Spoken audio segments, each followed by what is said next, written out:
এখন আমরা আলোচনা করব হচ্ছে অবস্থান ভেক্টর নিয়ে। অবস্থান ভেক্টর জিনিসটা কি মিন করে, তো এটা বোঝার জন্য আমরা একটা ত্রিমাত্রিক কার্তেশীয় স্থানাঙ্ক ব্যবস্থা চিন্তা করব। এরকম একটা স্থানাঙ্ক ব্যবস্থা তুমি রিয়েল লাইফে কোথায় দেখতে পারো? তুমি এখন যেখানে আসো একটা ঘরে আছো নিশ্চয়ই। তো এই ঘরের একটা কোণায় খেয়াল করো, দুইটা দেয়াল যেখানে একত্রিত হইছে, মিলিত হইছে আর কি। ওইখানে খেয়াল করো, দেখবে ওইখানে একটা তিন কোণা এরকম একটা কোণা সৃষ্টি হয়েছে, তাই না? তো এখানে যে তোমার যে তিনটা দিককে তুমি তিনটা অক্ষ চিন্তা করো। এই তোমার এটাকে আমি এক্স অক্ষ চিন্তা করতেছি, এটাকে ওয়াই অক্ষ চিন্তা করতেছি, আর এইটাকে তোমার জেড অক্ষ চিন্তা করতেছি। তুমি চাইলে যে কোনোটা ধরতে পারো। এখন এইখানে তুমি একটা র্যান্ডম বিন্দু ধরে নাও, এইখানে আমি একটা র্যান্ডম বিন্দু ধরে নিচ্ছি পি বিন্দু। তো এইটার স্থানাঙ্ক আমি ধরে নিচ্ছি এবিসি, ঠিক আছে? এবিসি ধরে নিচ্ছি। এটা মানে কি? এটা মানে হচ্ছে তো আর এই বিন্দুর কাছে মূল বিন্দু হতে, এটা হচ্ছে মূল বিন্দু। এই মূল বিন্দু থেকে এই বিন্দুর কাছে যাইতে কিভাবে যাইতে হবে? তোমার এক্স অক্ষের দিকে এই পরিমাণ যাইতে হবে, তারপর ওয়াই অক্ষের দিকে বি পরিমাণ যাইতে হবে, আর তোমার এই জেড অক্ষের দিকে তোমার সি পরিমাণ যাইতে হবে, সি পরিমাণ গেলাম। তাহলে এটা হচ্ছে এই পি বিন্দুর স্থানাঙ্কের অর্থ। এখন অবস্থান ভেক্টর জিনিসটা কি? দেখো, অবস্থান ভেক্টর জিনিসটা হচ্ছে মূল বিন্দুর সাপেক্ষে কোন বিন্দুর অবস্থান নির্ণয় করতে যে ভেক্টর ব্যবহৃত হয় সেটাকে বলা হয় অবস্থান ভেক্টর। তাহলে মূল বিন্দুর সাপেক্ষে একটা ভেক্টর নিতে হবে, যে ভেক্টরটা একটা বিন্দুর অবস্থান নির্দেশ করবে, ঠিক আছে?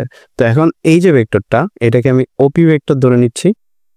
ওপি ভেক্টরটা এটাকে আমি কিভাবে ডিফাইন করব?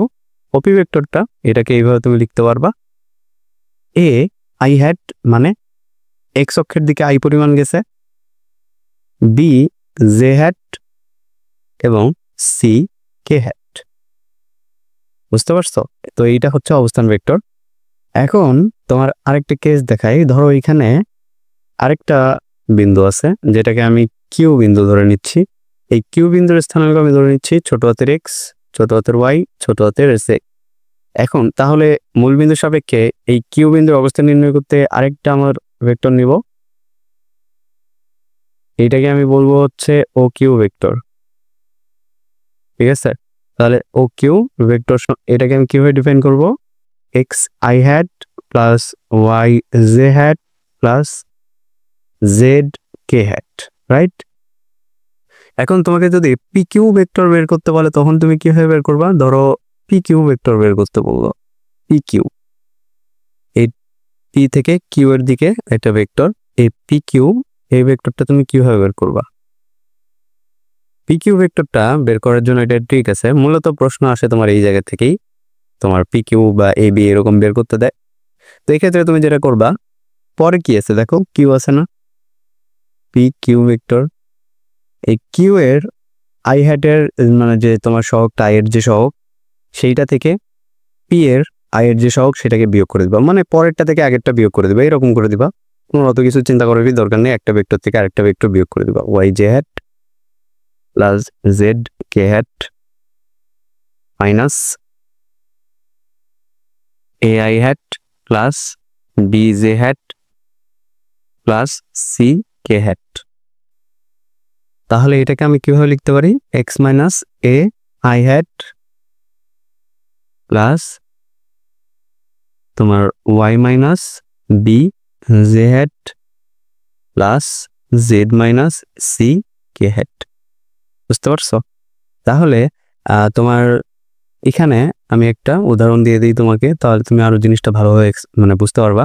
ধরো পি একটা বিন্দু আছে যেটার স্থানাঙ্ক হইতেছে তোমার 5,4,2, আর কিউ একটা বিন্দু যেটার স্থানাঙ্ক হচ্ছে 8,6,1।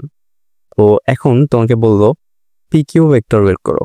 পি কিউ ভেক্টর এটা তুমি কিভাবে বের করবা? তুমি পরেরটা থেকে আগেরটা এইভাবে বিয়োগ করে দিবা। তো 8 - 5 I hat 6 - 4 J hat plus 1 - 2 K hat. Okay, তাহলে এটা কি দাঁড়ালো, এটা তাহলে এটা কি দাঁড়ালো, এটা দাঁড়ালো হচ্ছে 3i hat plus 2j hat plus minus K hat. Okay, তো এই ছিল তোমার অবস্থান ভেক্টরের কনসেপ্ট। আশা করি জিনিসটা বুঝতে পারছো।